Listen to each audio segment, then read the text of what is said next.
Hi, Dad. Hi. Nice to be here with you. Thank you. Today we're going to talk about family history from your perspective and the life lessons you have learned. Right? You bet. Why did you want to do this right now?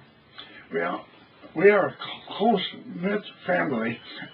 I'm the eldest on my branch of the family, so we meet annually, and right now we have about 30 members of my immediate family, and I'm sure in 50 years we'll have 100 of us. I want to have this record of family history to as a tradition to carry on, because my family had done wonderful things.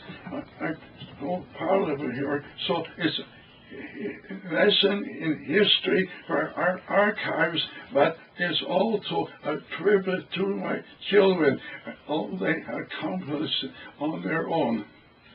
So let's just tell everybody, for the future generations, who your children are, and at this point we can just maybe introduce them one by one. Is that okay? Okay. Okay, so I'm the eldest. I'm Sandy. I'm married to John, so my name is Sandie Tillery. And we have 3 children, and at this point 6 grandchildren. And this is the year 2014, so who knows what will happen from this point on. And the next is Wallace, who's married to the beautiful Evelyn. Their last name is Andy Anderson. They have 2 amazing sons who are all grown but still going to college. In 2014 and beyond, we expect big things out of them. Next is Aaron, who's married to our lovely Christine. And they have 3 amazing children who are all married. And 2 of their children have 2 children, and one has one with one on the way. So they have 6 grandchildren this year in 2014. The next is our beautiful Janice, who just does amazing things in her life. She has 3 beautiful children, and one is married with 2 children.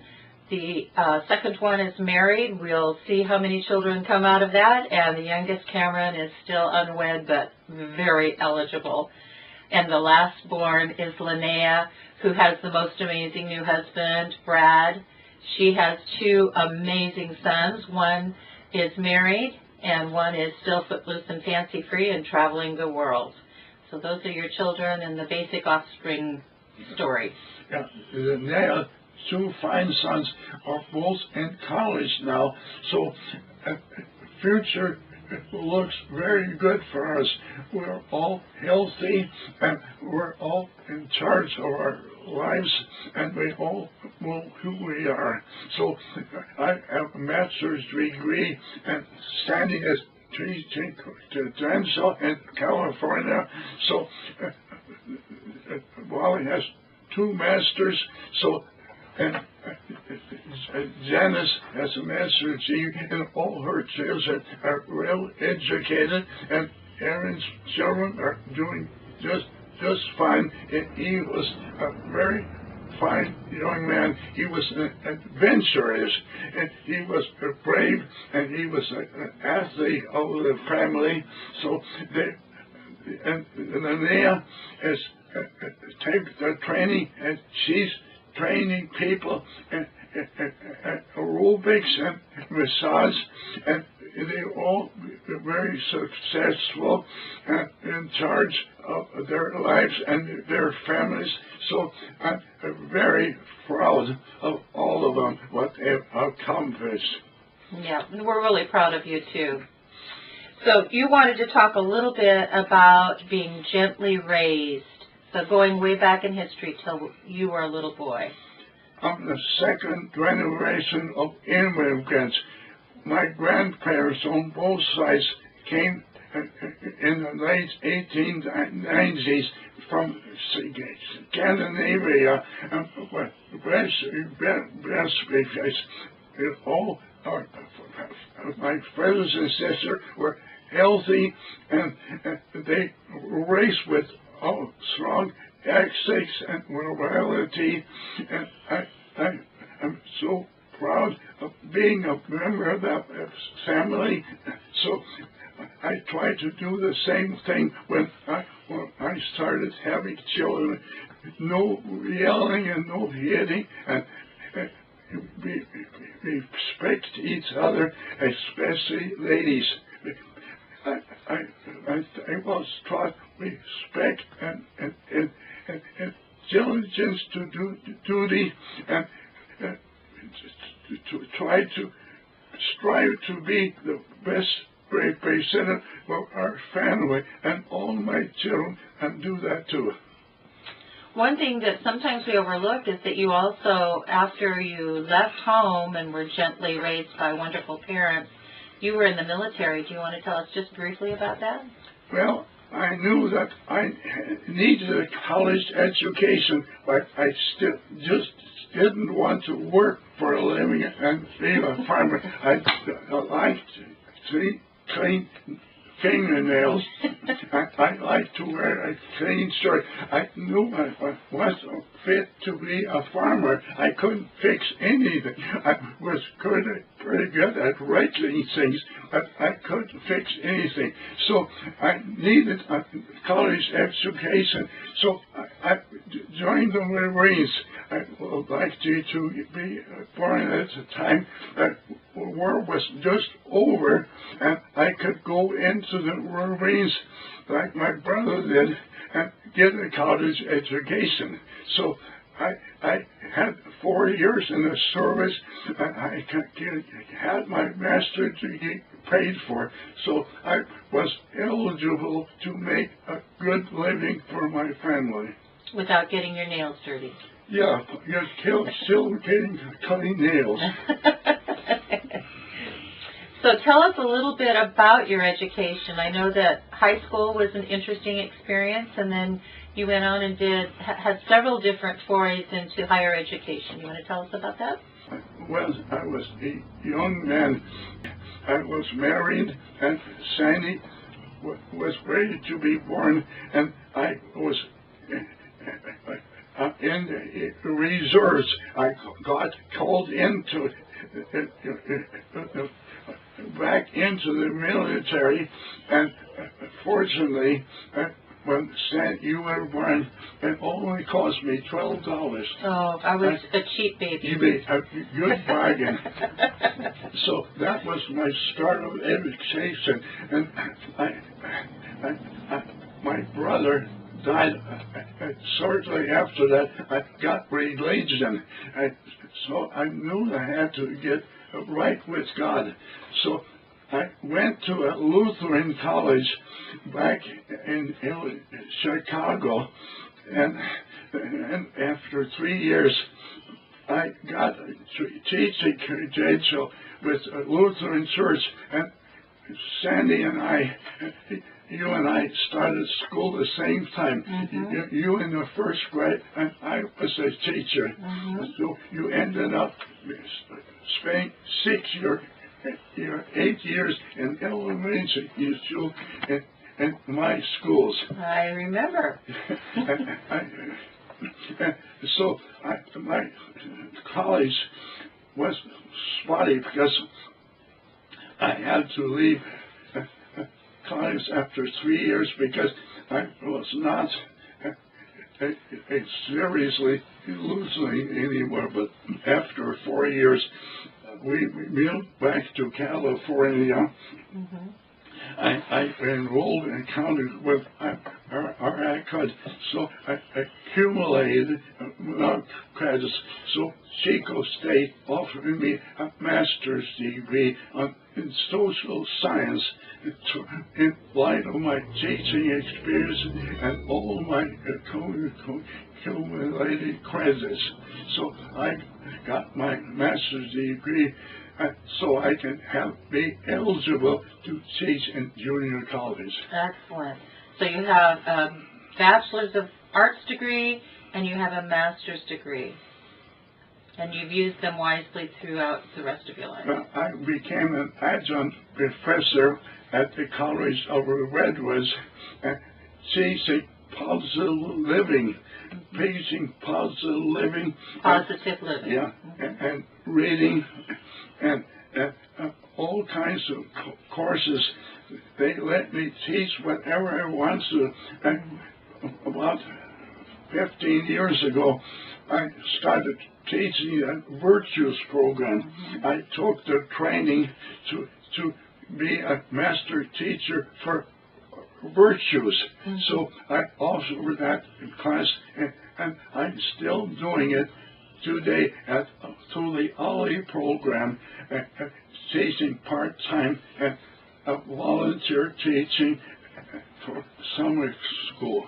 Very good. You wanted to talk a little bit about our mother. Well, I was teaching in Utah, and my wife, we called her Stevie, she was a room mother on a school bus, and the school bus became involved in an accident. She was seriously crippled. So that a big change in our life, because you kids had to be strong. I might say I couldn't have done it without you. So Sandie was taking charge and getting ready for school and being a big sister, and you did an outstanding job. And my late wife passed away in her 40s, and since then I have been the honor to be in charge of my beautiful family. Yeah, and you wanted to say something about if she could see us now. I fondly wish, and maybe she will be aware of what your complex. You still are chasing and have your own preschool, and in addition to being a writer, you have a preschool for your grandchildren. Well, you read to them a lot. Sure. And tell them about life things. So you have been a teacher, and Wallace has master's in sociology from Humboldt State, and he's a Methodist minister. He's a part-time minister in the Methodist Church, and he's our local intellectual. I think so. You're right about that. But he's a very well-informed person, and he speaks often, and he's married to Evelyn. She's a nursing instructor at a college of Redwoods, and they had two fine sons, both on our college, and both getting A's, just like I told them to. And it's a family of artists, isn't it? Yeah. So Aaron and Janice and Linnea are we are all different churchgoers and different philosophies on politics, but we all love each other. We all let them do their thing, that we're all close, and we all act up white corpuscles. We rally around each other. So I want this history to carry on the tradition that my parents started with so many long years ago.